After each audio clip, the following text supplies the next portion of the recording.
Africa to countries that have got viable economies.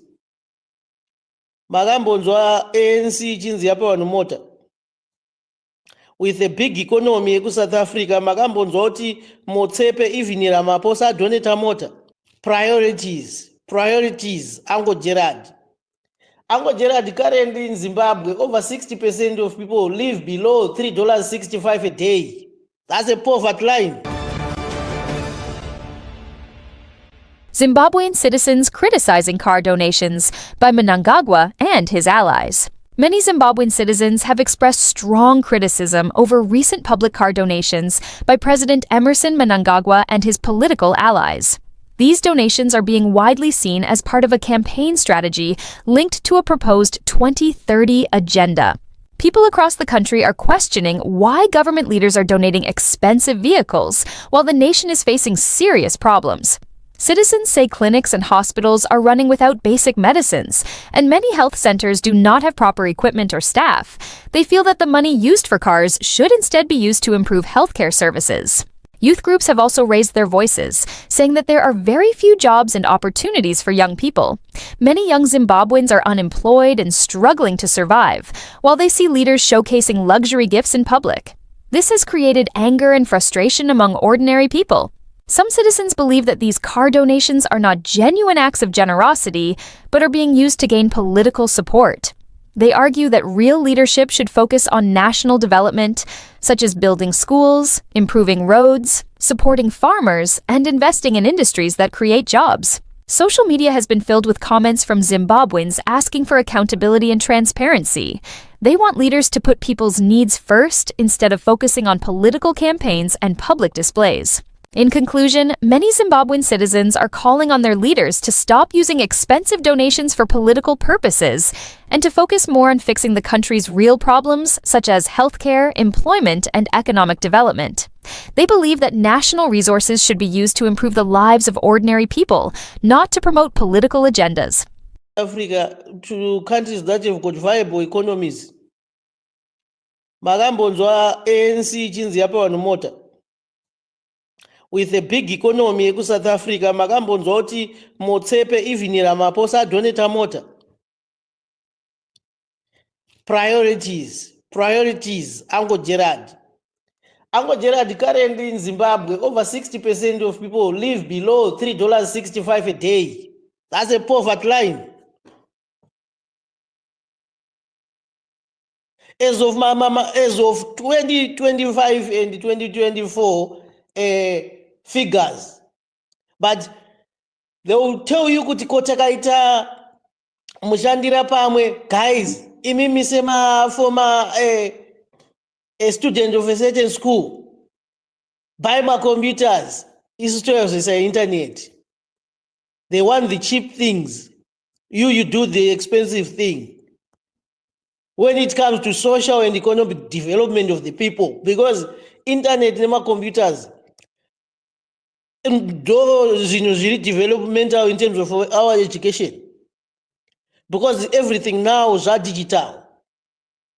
But Mavetere will find courage to tell you, Uncle Gerard, kuti mimi ne boys renyu, kana ini ne boys rangu repa Prince Edward. Old boys, unganidza 1000 ma computer. Yo yazvisawo 5 ma Starlink. Ende vanozvisa 5 ma Starlink iwawo vanouya vari murabadaba to overshadow you, the people who would have made progress and develop that school. Same way yavaida kuba project ya Temba Gorimbo, a library. That's how cunning they are. Angojera, there is nothing chiri progressive chiri kuitwa na Mnangagwa currently, rather than to just clean money. Yavano inonzwa nemukomana Tsambara futa uyu yaanopinda nayo in and out every week nekandege kake kasinga kumari pasi.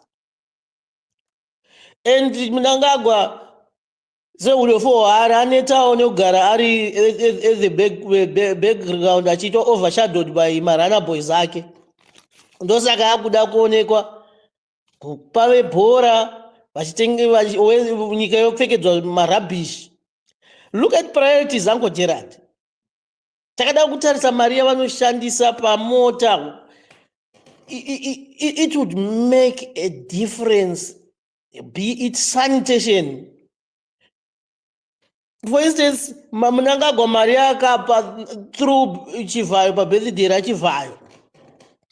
Spend of 5 million. Uncle Gerard, would it not have made a difference to change most of those pipes, Zirimuma location, Zagasiwana Smith, that 5 million, if I may to ask?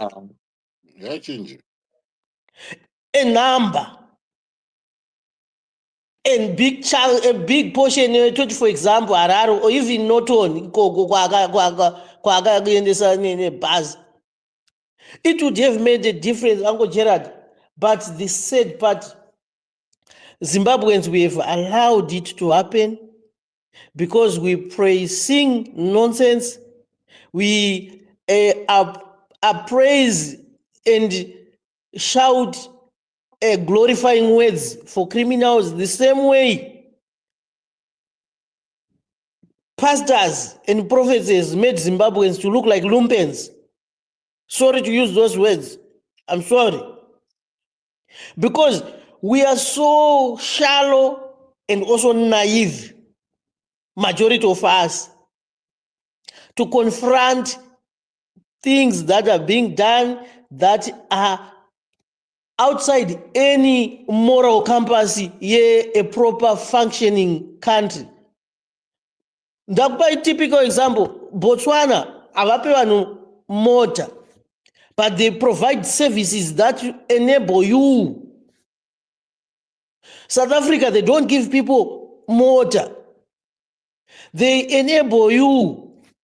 Rather kukupa ima 350 nyika yese vasiri kuenda kumabasa 350 rands nyangwe iri peanuts but inotombokutengera shuga nehupfu. Kana muri 5 mumba menyu momo makapiwa ma 350 unemployed grocery remwedzi munotenga.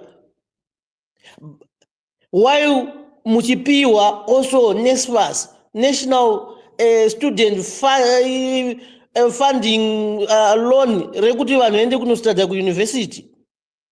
I was in that education system. I was in that country. I know my pro-poor policies are now anozo manipulate nevanhu. What are our pro-poor policies? To emancipate people from poverty. Giving cars. You give Enzo Aisha motor, womdzokoro za futi. Wopa Japreza motor 6. Have you empowered motor 6 idzodzo? If you could put that money into a school, into a hospital, into sanitation, vanojamba masuweji, raw sewage marare, but people are given cars.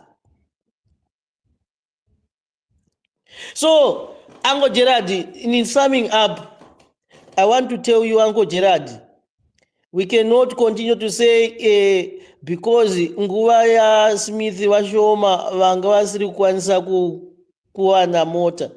Uncle Gerard, when the economy was functional, maticha aifamba nema Mazda, aifamba nema Peugeot, people would buy cars, Nissan, hardboard, maticha achitenga dzimba. Even vanhu vaishanda kunana cold storage, anakana kwedu kadoma kunana kadoma paper mills, dairy board, David Whitehead, they would provide houses, mines and info floods. Muwai kuti wo mchishanda mozotora dzimba dzachona. That was a balance of neoliberal economy, but in a social responsibility. That's what speaks of a developmental state, Uncle Gerard. You know, that is out, yes, to pro the capitalistic way, but we also look at my needs. Evan, kunoku last week avana kubvisere the cape yekuti ye two child grant yavangowamboisa. By visa. Kuti they are looking at the welfare yevanhu vavo, but we are in a capitalist economy. But welfare, NHS munoenda nyange kwakazonzi kuri ku overloaded or kune shortage, but you are guaranteed kuti if I go there I'll get a service. Free education is there, quality education. My child akanzi ane problem, there is a social worker, there is a health visitor who comes and see my child. Absolutely. Vedu ana mbuya utano vanenge vachitonzwisa tsitsi. Right now, I think it's Sweden wakati vari withdraw the funding yavangarisa kuZimbabwe.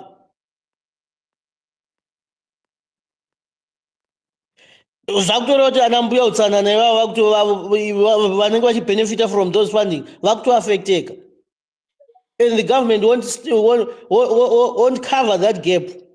Vanongoramba vachingopa mota chete. Thank you. Thank you very much. I appreciate.